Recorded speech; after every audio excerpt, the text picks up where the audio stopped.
Donc, bonsoir à tous. Je suis Naomi Dignito, étudiante en doctorat 2 de médecine à l'Université Saint-Christopher de Dakar. Et j'aurai le plaisir aujourd'hui d'assurer la modération de cet atelier. Et il aura pour objectif de permettre à tout un chacun d'entre nous de mieux comprendre les différentes spécialités que nous allons aborder, leurs réalités et leurs défis. De ce fait, aujourd'hui, nous aurons le privilège d'avoir avec nous deux éminents spécialistes, à savoir Dr Rose Nikiema, qui est DES en neurochirurgie, et notre cher maître, Dr Mimit Abdoulaye, qui est enseignant-chercheur en gynécologie obstétrique à la faculté de médecine d'Abéché. Donc, chacun partagera avec nous son parcours, son expérience, sa vision de la spécialité et également les différentes perspectives qu'elles offrent. Donc, l'atelier se déroulera de cette façon. Donc, chaque intervenant prendra d'abord la parole pour nous présenter sa spécialité, puis nous passerons à un moment d'échange où vous poserez vos différentes questions. Donc, sentez-vous libre d'écrire vos différentes questions dans le chat et nous y répondrons. Les spécialistes prendront la peine d'y répondre à la fin. Donc, je vous exhorte donc à être attentifs et à noter toutes vos interrogations pour que nous puissions répondre à la fin. Je vous prie également de bien vouloir désactiver vos micros pendant les différentes interventions afin d'éviter les bruits de fond et de garantir une meilleure écoute. Donc, sans plus tarder, nous allons commencer d'abord par Dr Rose Nikiema, qui est neurochirurgienne et qui va nous présenter sa spécialité. Donc, je vous remercie déjà, Docteur Rose, pour votre présence et je vous donne la parole.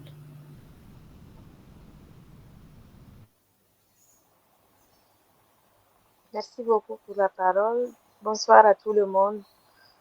Bonsoir à nos jeunes, à nos collègues et à nos chers maîtres.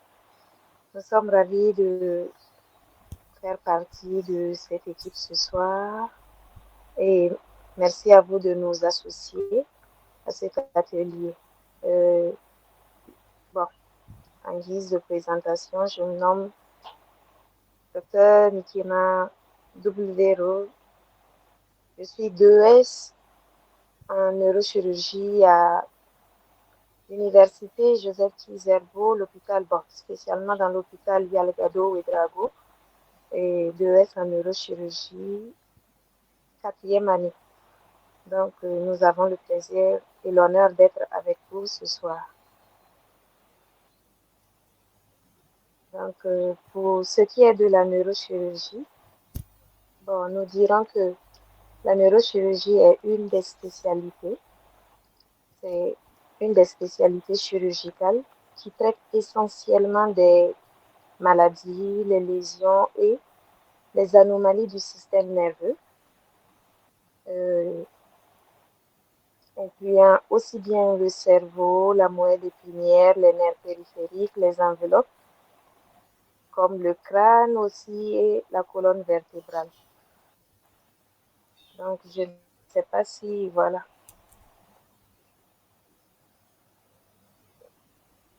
D'accord, Docteur Rose, merci pour cette brève présentation.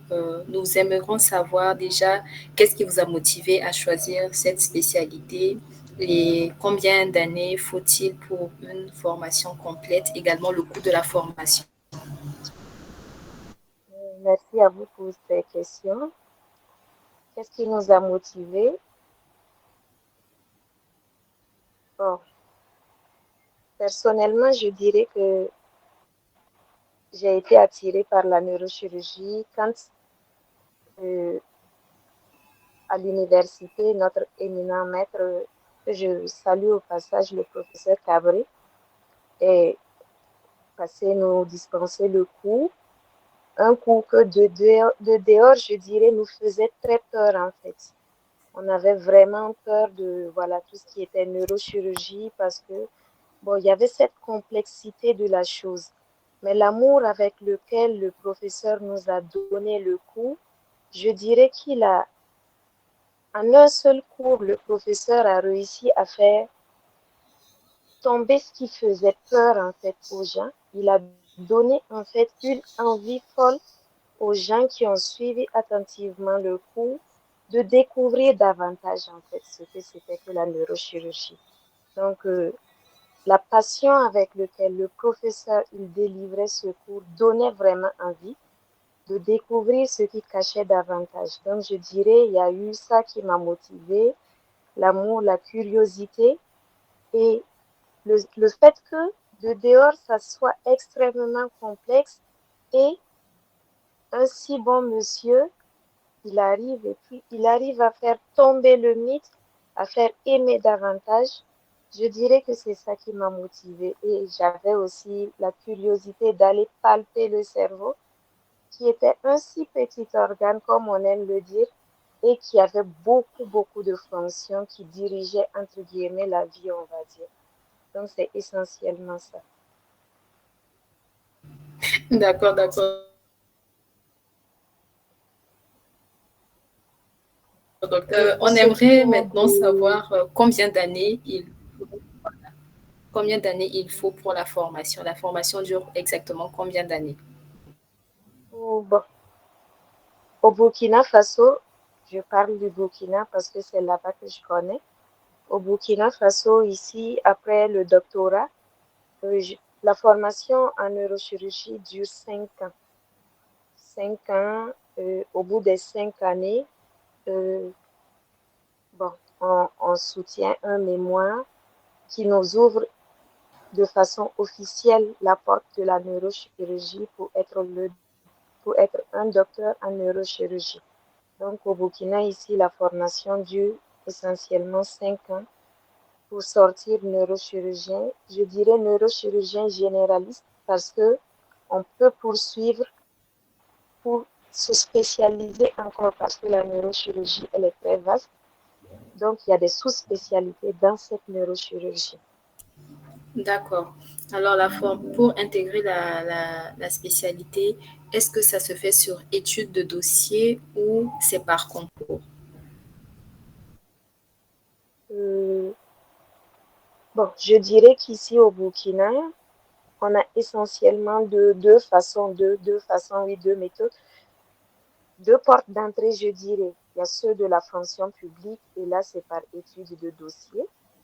Et il y a ceux qui font le probatoire, comme on aime dire ici, qui décident de venir à titre privé. Et là-bas, c'est par concours. D'accord. Nous aimerions également savoir quel est le coût de la formation ou s'il y Pour a ce qui est, possibilité d'être boursier.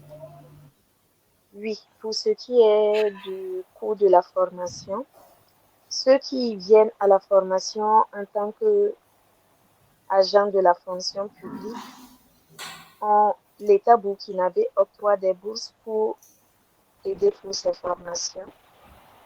Et ceux qui viennent à titre privé, euh, le coût moyen est de, je dirais, 600 000. Un coût moyen de 600 000 francs CFA. Ça, c'est pour les ressortissants de l'Afrique de l'Ouest. Pour ceux qui ne sont pas de l'Afrique de l'Ouest, je pense qu'ils sont autour de 800 voire 1 million. Je n'ai vraiment pas une idée fixe sur ça, mais je sais qu'ils sont à 800 voire 1 million de francs CFA, si je ne me trompe. D'accord. Juste pour rappel, n'hésitez pas à poser vos questions dans le chat et les spécialistes prendront la peine d'y répondre à la fin de leur intervention. Donc, merci beaucoup, Docteur Rose. Nous aimerions également savoir quels sont les grands défis que vous rencontrez dans l'exercice de votre spécialité. Merci beaucoup pour cette question que je dirais très pertinente.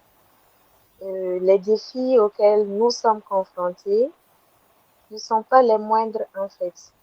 Déjà, au Burkina, je dirais, en Afrique en général et spécialement au Burkina ici, le fait que la neurochirurgie, bon, toutes les chirurgies d'ailleurs, il y a, on dira, la population reste réticente en fait face à la chirurgie.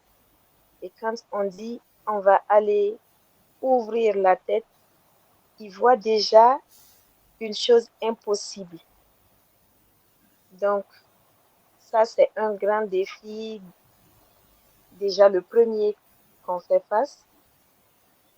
Et il y a le coût aussi de la chirurgie qui est là, vu que au Burkina, on est un pays en voie de développement, je dirais, qui n'est pas simple du tout. Aussi, le plateau technique, je dirais, qui n'est pas,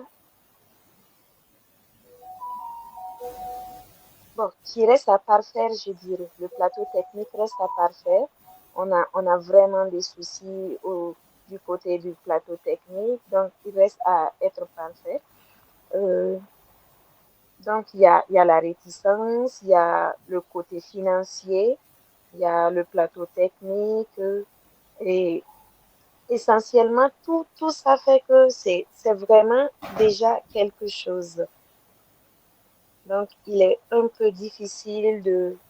Certains, quand on prend le temps d'expliquer à certaines personnes, ils sont adhérents pour la chirurgie, mais d'autres restent déjà sur leur décision ferme de ne pas se faire opérer, pour ce qui est des suites, pour ce qui est plein, plein, plein d'arguments qu'ils avancent.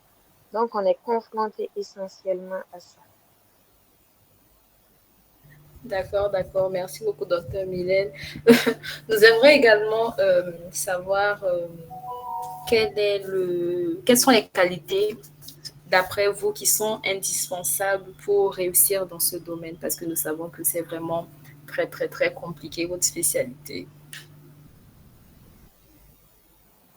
Bon, pour ce qui est des qualités, merci à vous encore pour cette question. Pour ce qui est des qualités, je dirais qu'on a appris de nos maîtres que, bon, là je suis en train de paraphraser un de nos maîtres que je salue encore, docteur Samy, qui dit que la neurochirurgie, c'est la crème de la chirurgie.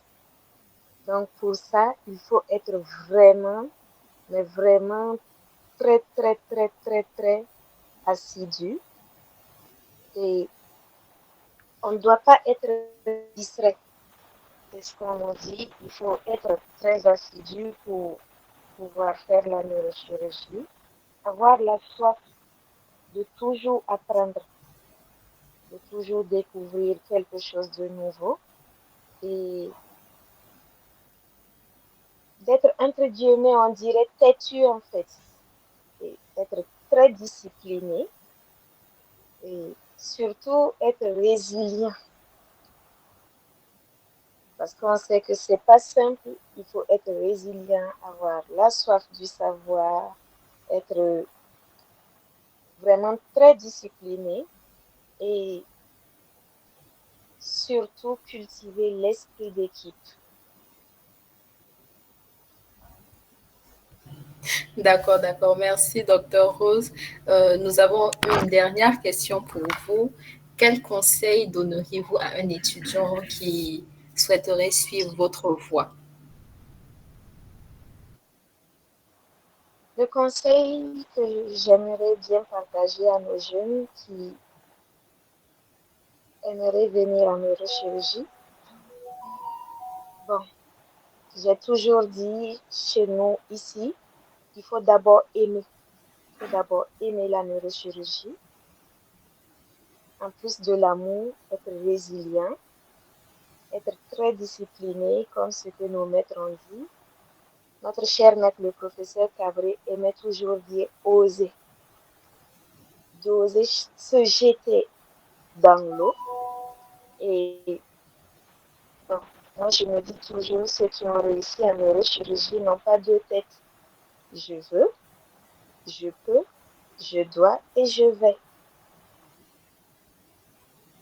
Donc, D'accord, merci. Oui, vous avez fini, je pense. je vous en prie. D'accord. Merci beaucoup, docteur Rose, pour votre présentation. Ça a été très clair et voilà, vous avez bien répondu à nos questions. Donc, je rappelle encore à tout un chacun, pour tous ceux qui aimeraient poser leurs questions, n'hésitez pas à écrire dans le chat et nous y répondrons à la fin. Donc, nous voyons déjà une question dans le chat. Euh, la question vous est adressée. J'aime bien la neurochirurgie, mais quand je le dis, on me demande toujours si je ne veux pas avoir une vie de famille. Alors, en tant que femme, pensez-vous qu'il soit possible de concilier carrière et une vie de famille? Voilà, c'est la question qui est posée. Merci à vous pour cette question. Bien sûr qu'il est possible. La preuve, on a des neurochirurgiennes au Burkina qui arrivent à concilier les deux et qui ont une vie de famille, je dirais, réussie avec une carrière professionnelle qui est bien établie. Donc, je pense qu'il est possible. D'accord, donc je pense que s'il n'y a pas d'autres questions, nous allons passer à notre cher maître, docteur Mimit Abdoulaye. Merci déjà, cher maître, pour votre présence. Merci pour votre temps que vous nous accordez. Donc, nous allons en venir à vous et nous allons vous demander de nous faire une brève présentation de votre spécialité et en quelques lignes nous expliquer ce qui vous a motivé à choisir cette spécialité, combien d'années il faut pour une formation complète, le coût de la spécialité. Et au fur et à mesure, nous ajouterons d'autres questions. Merci, cher maître. Donc, vous avez la parole. Allô? Merci beaucoup. Je ne sais pas si vous m'entendez. Si, nous vous entendons très bien. Ok, merci beaucoup. Je suis Dr Abdoulaye Mimit. Je suis gynécologue obstétricien de nationalité tchadienne. Hein, et j'ai fait mes études médecine générale au Tchad et également la spécialité au Tchad. Donc, je suis un pur produit du Tchad. Alors, la première question, qu'est-ce qui m'a motivé de faire la gynéco? Personnellement, la gynéco, je l'ai choisi un peu tardivement parce qu'au début, j'étais plus dans la médecine interne, pneumo, maladies infectieuses. Puis après, j'étais consultant à l'UNICEF dans un endroit auquel il y a vraiment une nécessité, c'est-à-dire que de voir beaucoup de femmes dans des problèmes, surtout au Tchad, en Tchad profond. Donc, c'est cette envie de sauver les mères et des enfants qui m'ont vraiment motivé d'arrêter tout ce qui est santé publique, tout ça, et de revenir faire la gynécologie pour aider. Donc, c'est ça vraiment le premier choix qui m'a vraiment motivé, c'était ça. Et aussi, il faut savoir que la gynéco, c'est tout. Hein. Il y a la chirurgie, il y a la partie médicale, il y a également la partie exploration, échographie, tout ce qui est exploration. C'est vraiment une médecine complète et que je me retrouve vraiment dedans. C'est ça qui m'a motivé ça et à continuer, voilà, et à faire la gynéco. Merci beaucoup. D'accord, merci beaucoup, docteur.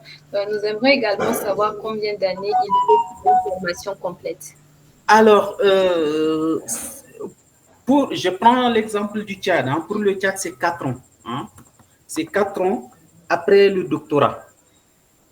Donc, ici, il n'y a pas encore le système d'internat. Donc, on finit d'abord la médecine générale, puis on fait un concours, et puis si on est admis, on fait 4 années d'études hein, après le doctorat. Donc, au total, 4 années hein, d'études après le doctorat.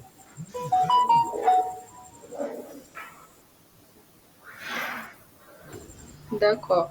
Merci beaucoup, docteur. Nous aimerions également savoir le coût de la formation, le coût de la formation déjà, et s'il y a des options pour se spécialiser, s'il y a une possibilité de faire une spécialisation dans votre domaine. Merci beaucoup. Alors,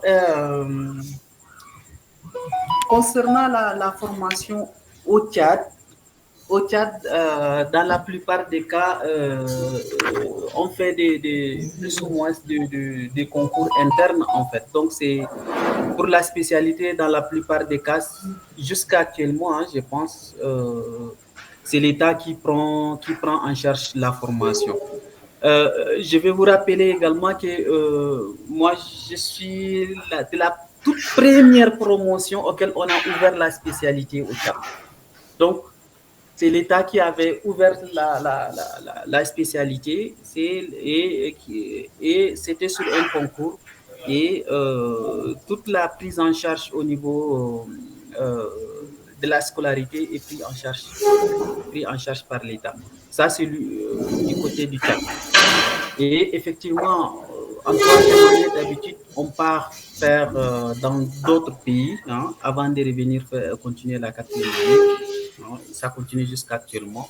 Donc, moi, j'ai fait la troisième année au Sénégal. Et au Sénégal, on a payé, je pense, 150 000 pour l'inscription et 500 000 pour le DES, comme tout autre étudiant, quoi. Ça fait au total 650 000. Donc, mais au Tchad, pour les Tchadiens, c'est l'État. Jusqu'à actuellement, c'est l'État qui prend en charge les frais de scolarité. D'accord, merci beaucoup, docteur, pour vos réponses. Nous aimerions également savoir les grands défis que vous rencontrez dans votre spécialité et quels sont les avantages et les inconvénients d'après vous. Alors, le défi, c'est que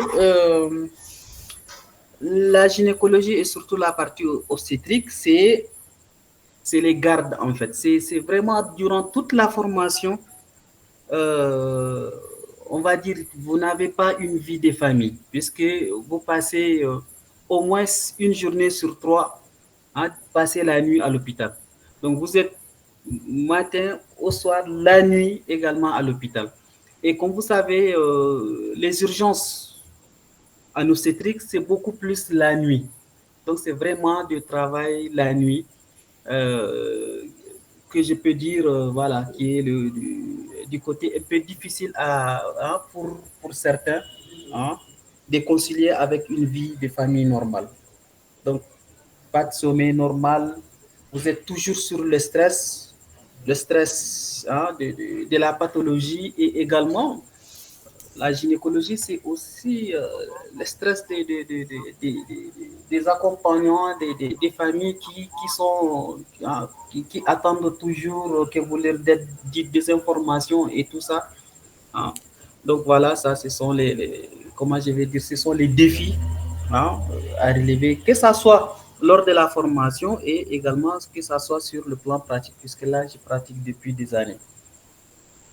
Alors, côté positif, c'est vraiment, c'est une médecine c'est une spécialité auquel, hein, par rapport aux autres spécialistes qui vont venir, auquel le résultat est presque dans l'immédiat. Vous avez une patiente qui vient sur souffrance, dans l'heure qui suit, vous pouvez résoudre son problème, hein, lever la souffrance. Une femme qui saigne, vous pouvez arrêter son saignement et lui donner la vie et lui donner le sourire.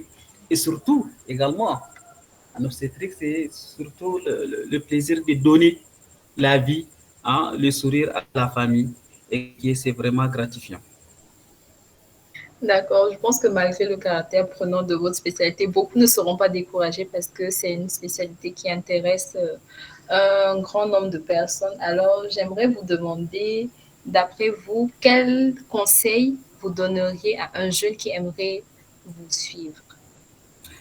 Alors, le conseil que je vais lui donner, c'est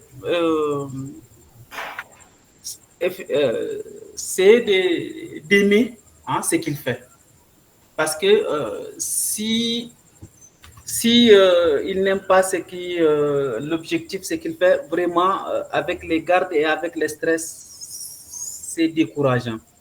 Euh, Par exemple, nous, au début, on était plus nombreux et au cours de la première année, beaucoup ont démissionné hein, parce que l'intensité de la formation et l'intensité hein, des gardes, l'intensité, parce que vous faites des gardes, vous faites en même temps des cours et on vous demande tellement de choses et que c'est difficile de rallier.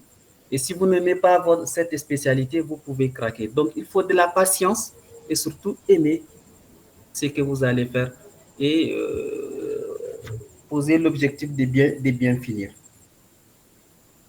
D'accord, merci beaucoup, docteur. Et pour rappel à tous les participants, n'hésitez pas à poser vos questions dans le chat.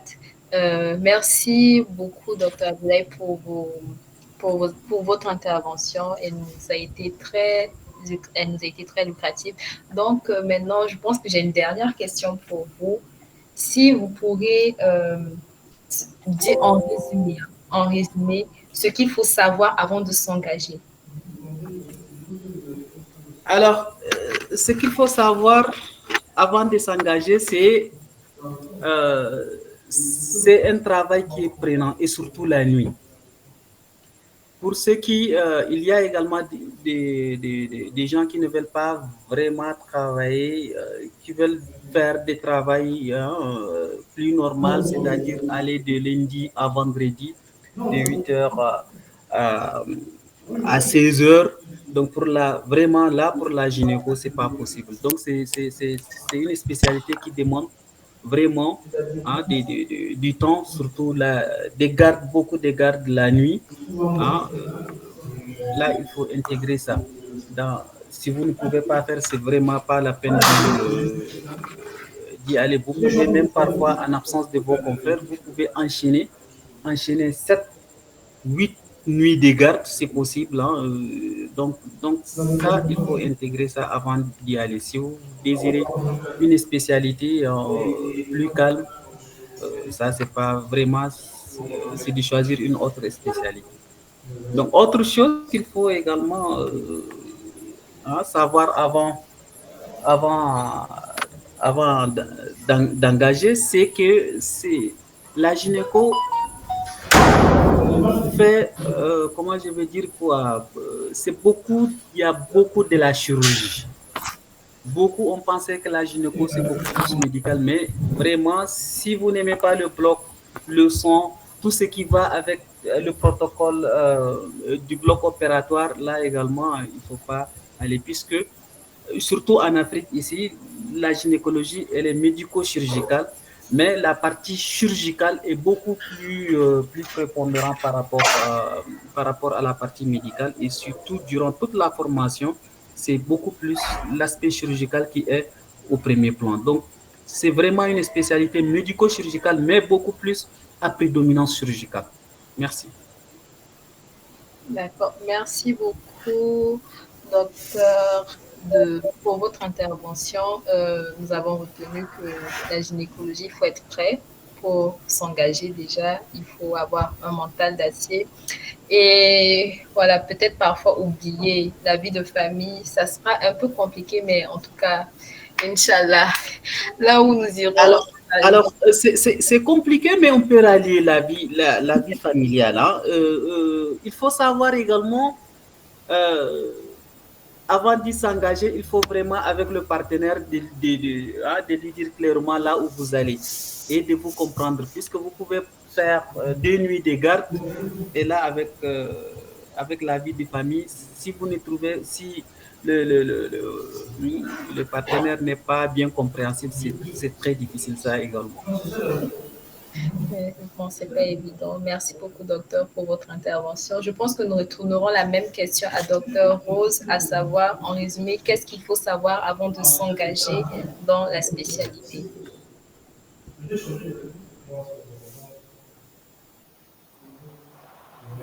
Merci à vous pour la question. Je rejoins notre cher maître qui vient de venir. C'est essentiellement les mêmes défis, en fait, pour tout ce qui est des spécialités chirurgicales, en fait. Le temps du bloc et tout. Et bon,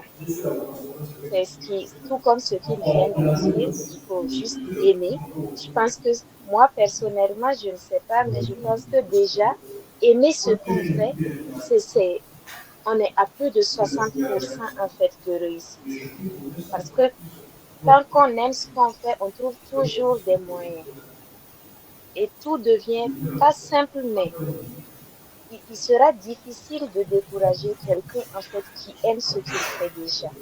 Donc aimer, c'est déjà un grand atout. Et en plus de ça, bon, chez nous, nos maîtres nous disent toujours la résilience, la résilience. Ça rejoint le mental d'acier qu'on doit avoir. Et toujours regarder droit vers son objectif, ne pas se laisser perturber par quoi que ce soit. Donc, je pense que c'est deux, aimer, résilience, objectif fixé, et puis, bon, pourquoi pas être têtu en plus. Voilà, et ça fait le tout, quoi. Donc, c'est ce que nous on pense. D'accord, merci beaucoup. Étant donné qu'il n'y a plus de questions dans le chat, Ah, ok, on a une question. Bonsoir, merci pour ce moment d'échange. J'aimerais avoir une idée sur les sous-spécialités de la neurochirurgie. Euh, bon, au Burkina, merci beaucoup pour la question. Au Burkina, ici, on fait que de la neurochirurgie générale. Mais pour ce qui est des sous-spécialités, il y a la possibilité déjà, si on prend la neurochirurgie qui prend uniquement le crâne, il y a la spécialité des tumeurs. Et vu qu'on a, bon, une personne peut décider de se spécialiser dans les tumeurs de la base du crâne, les tumeurs au niveau de la fosse cérébrale postérieure, les tumeurs au niveau de la convexité. Il y a des pathologies vasculaires. On a les malformations artério-veineuses,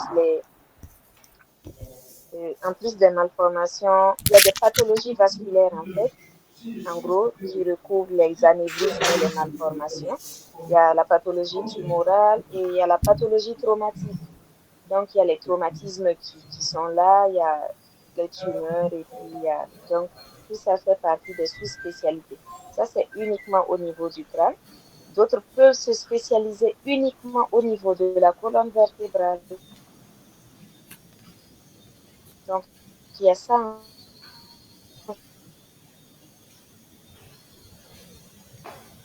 aussi bien le crâne et aussi bien le rachis, quitte à ce que après l'opération chirurgie, la personne qui est toujours motivée peut continuer pour se spécialiser davantage. D'accord, d'accord. Bon, nous ne voyons pas de questions dans le chat, donc moi-même, j'aurai mes propres questions dans ce cas. J'aimerais savoir, tout au long de votre formation, durant vos stages, durant votre formation ou autre. Et la question s'adresse au docteur Mimite. Mais nous allons d'abord commencer par donner la parole à docteur Rose.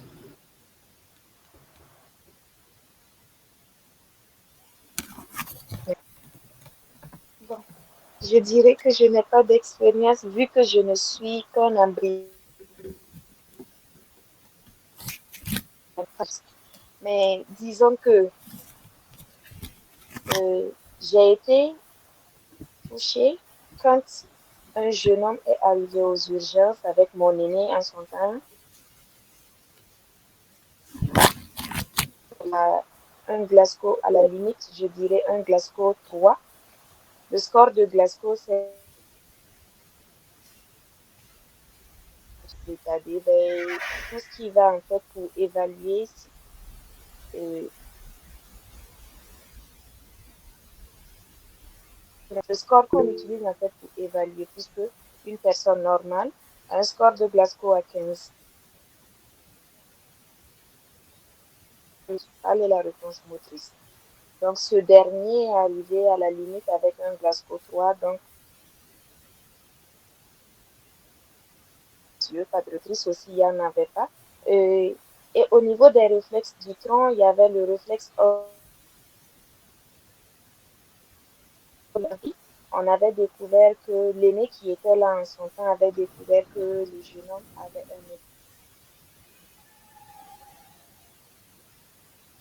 donc, on allait dire que c'était les réflexes du tronc qui étaient juste présents. Il était presque en état de mort cérébrale, entre guillemets.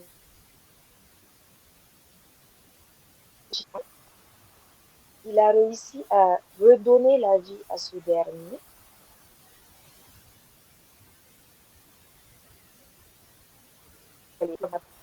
Donc, et ça, c'est venu renforcer ce que notre chef faisait, même s'il reste une graine de lueur, ben, pourquoi donc voilà, je vais dire que j'ai eu la chance d'assister à ça. Et puis, m'apporte mon amour pour la neurochirurgie.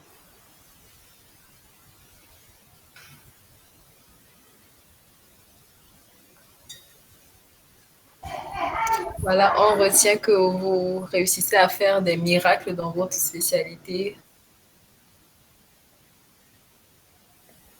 À Glasgow 3 à l'éveil, franchement, bravo, chapeau à vous. Maintenant, nous allons relater en quelques lignes, en quelques mots, un moment marquant dans votre. Il y a beaucoup d'événements, mais bon, j'ai choisi l'événement le plus récent, il y a quelques mois, bien sûr, euh, bien sûr une année auquel j'ai reçu un couple hein, qui, la femme, depuis, depuis bon, elle avait fait une grossesse qui s'est aboutie à un avortement et à la première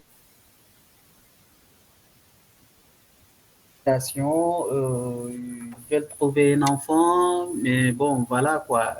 Elle n'arrive et lorsqu'ils sont venus avec son mari, et on que à chaque fois quand elle sort, c'est comme si tout le monde le demandait. Et puis également son mari, qui a la pression de sa famille pour lui dire que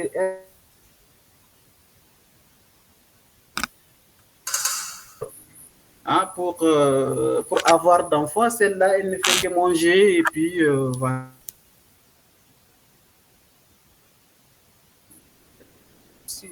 Chez moi, et donc j'ai dit, ah, là vraiment, bon, ce qu'on peut faire, on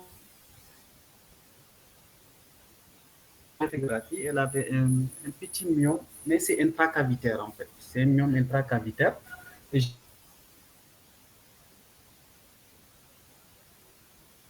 quelques centimètres, mais quand même, il faut qu'on enlève ça. Et là, elle était anémie, il faut la transfuser. Et quelques mois après, elle vient, elle fait test de grossesse, elle est positive. Ses émotions, tout ça, donc je l'ai suivi jusqu'à et après je l'ai opéré également pour une césarienne.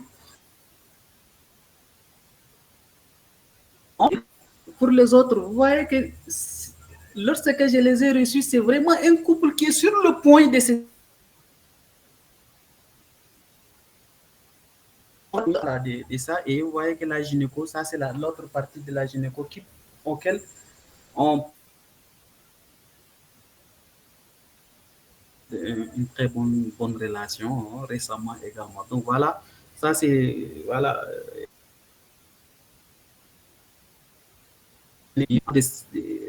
grâce à cette spécialité. D'accord, merci beaucoup. On retient petits gestes, bon, je ne dirais pas des petits gestes, mais en tout cas, vous réussissez dans votre domaine à le chat. On dit, concernant la gynécologie, est-il possible d'avoir sa propre clinique? Effectivement, là également, je n'ai pas beaucoup parlé du côté positif de la gynéco. Effectivement, la gynéco, c'est aussi cette spécialité-là auquel on peut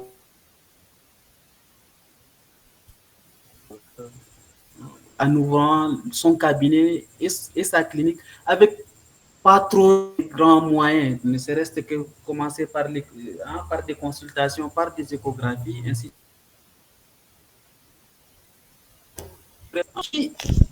qui est auquel on peut vraiment évoluer et on peut le faire à n'importe où, hein, pas seulement dans l'autre, ouvrir son cabinet n'importe où et trouver de la clientèle, puisque la gynécologie seulement prendre seulement les malades, ou bien attendre que les personnes tombent malades, mais également il y a d'autres aspects du suivi qui est vraiment important. Maintenant, pour la neurochirurgie,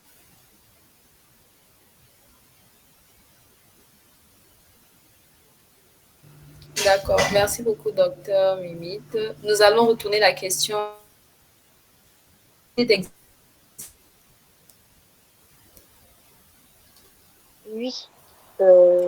merci pour cette question. Je dirais que j'ai été surprise d'entendre que, contrairement à la neurochirurgie,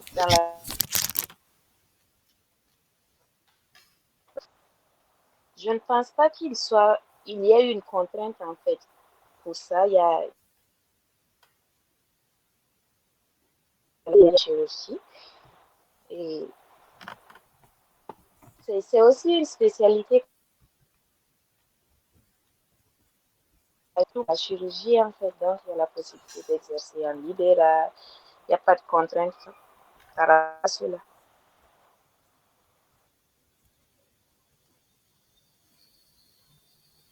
Non, nous ne voyons plus de questions dans le chat. Merci, car vous avez su répondre clairement. Maintenant, donner la parole à docteur Mylène qui va donner le mot de fin.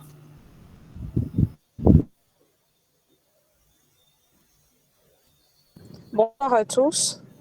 J'espère que vous me recevez. Oui, oui, nous vous recevons, docteur. D'accord. C'était vraiment un plaisir. L'échange était vraiment très enrichissant. Et pour conclure, je pourrais dire que choisir sa spécialité, ce n'est pas vraiment seulement une question. C'est retenir avant tout un engagement de sens. Donc, avec tout ce que nous ont apporté les différents intervenants, on peut dire que c'est justement ce que nous sommes et ce que nous aimons faire, et ce surtout aussi que dans laquelle nous nous trouvons a besoin. Donc, il faut dire que quand même, cet échange nous a permis de voir les réalités et les passions qui guident ce choix déterminant. Maintenant, mais au-delà justement de tout ce qu'on a développé, Dr Rose quand même nous a parlé de résilience, et c'était très important, et qu'il y a cette valeur humaine même et déterminante justement dans ce pratique quotidienne. Dr Abdoulaye, quant à lui, quand même, nous a parlé beaucoup d'abnégation et de passion derrière son choix de spécialité. Et il nous a quand même également rappelé l'abnégation et l'aspect préventif de sa spécialisation, et surtout qu'il y a toujours de la place à se faire. C'est quand même... de façon générale, il faut qu'on se rappelle chacun que derrière chaque spécialité, qu'elle soit médicale ou chirurgicale, quand même, hein, tout participe à ce même idéal que nous santé intégrale, qu'elle soit physique, mentale ou même sociale. Et pour rappel, c'est justement cette vision globale que à notre association, c'est de former, de sensibiliser, justement d'accompagner les jeunes professionnels à devenir des acteurs de changement quand même autour d'eux. Donc, à tous ceux qui nous ont écoutés aujourd'hui, on vous dit vraiment merci. On vous invite quand même à faire un choix de cœur quant au choix de votre spécialisation, mais pas seulement un choix de cœur, mais un choix de sens, hein, et un choix de service, si on veut dire ça. Bon, en tout cas, merci pour votre attention, merci pour votre présence, merci à tous nos intervenants, que ça a été un échange purement nourrissant et sur bien des plans. Donc, bonne soirée à tous. merci. Merci. Merci. Bonne soirée à vous aussi.